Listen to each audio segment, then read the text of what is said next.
On the Slovian front, Russian commanders, desperate to avoid Ukrainian drone strikes, have begun burying their tanks and armored vehicles underground. These are not just camouflaged positions, they're deep pits, with tanks covered in earth to hide from drones.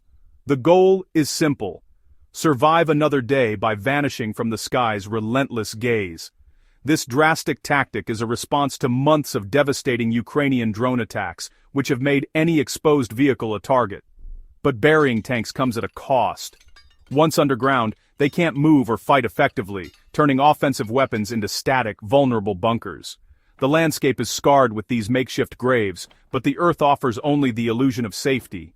Ukrainian forces quickly adapted, learning to spot the telltale signs of buried armor, disturbed soil, track marks, faint heat signatures. The war has become a contest of detection and concealment, where survival depends on blending into the earth itself. The old rules of armored warfare are gone. Now it's a battle of ghosts and shadows. Russian crews wait in tense silence, knowing their hiding places are never truly secure.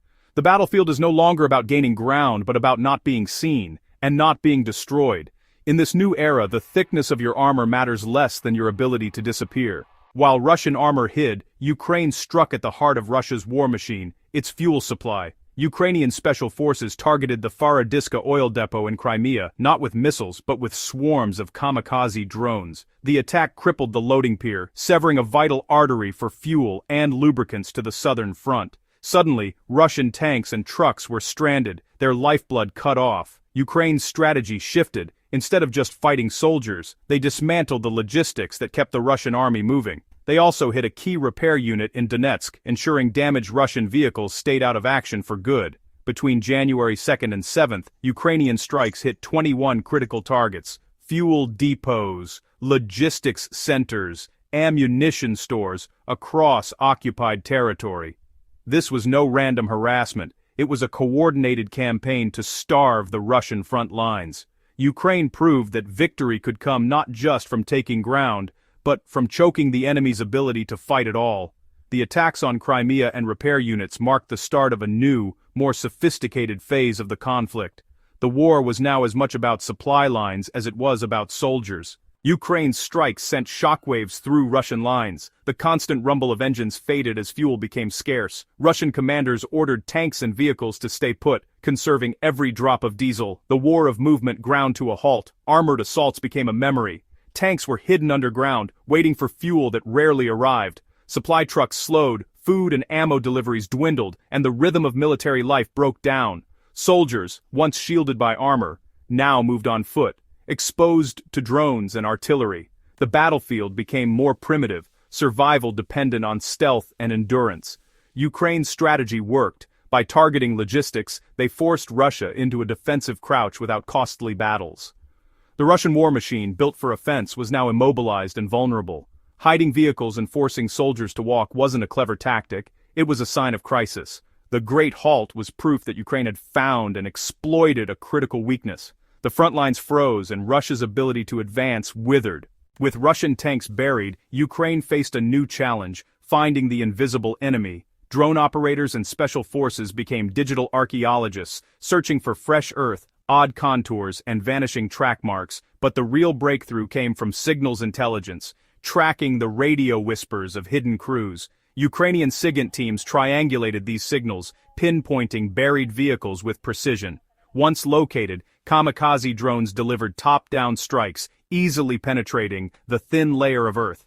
The supposed safety of burial became a deadly trap. The cycle was relentless: hide, get detected, get destroyed. Russian desperation met Ukrainian ingenuity, proving there's no perfect hiding place on a modern battlefield. Every action, digging, transmitting, even idling, left a signature. The war became a cat-and-mouse game across visual, thermal, and electronic spectrums. For Russian crews underground, the deadliest threat was now the silent, unseen hunter above. With vehicles immobilized, Russian soldiers were forced to cross open ground on foot, exposed to drone surveillance. Enter the thermal poncho, a cheap heat-reflecting cloak designed to hide a soldier's body heat from thermal cameras. Footage showed soldiers in these ponchos, their shapes distorted, like penguins waddling through fields. It was a bizarre, low-tech answer to high-tech threats, a desperate bid for survival. The fight was no longer just about bullets, but about managing your signature, heat, shape, and electronic emissions. At night or under trees the poncho could work, offering a fleeting sense of safety, but as the war devolved, the burden of survival fell squarely on the infantryman's shoulders. The thermal poncho was clever, but flawed. It hid heat from thermal cameras, but made soldiers stand out to optical sensors, especially in daylight. The infamous penguin soldier was spotted and targeted by a drone, his attempt at invisibility undone by his odd silhouette. Survival now meant evading a multi-layered surveillance network, thermal, optical, and electronic. In forests, ponchos helped. In open fields, they became liabilities. Every new hiding technique was quickly countered by new detection methods. Soldiers had to be invisible all the time. Drone operators only needed to spot them once. On this battlefield, true invisibility was nearly impossible. The Russia-Ukraine war has become a deadly game of hide-and-seek, where invisibility is the ultimate armor. Every tactic, buried tanks, thermal ponchos, signals intelligence, is met with a counter, fueling an endless cycle of adaptation. Ukraine's strikes forced Russia to hide. Russia's hiding forced Ukraine to innovate. There's no final winning move, only the next adaptation in a lethal chess match. The future may bring multi-spectrum camouflage, smarter decoys, and more powerful electronic warfare.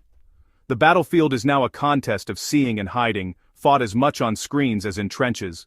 The breaking point may come not from a decisive battle, but when one side can no longer adapt.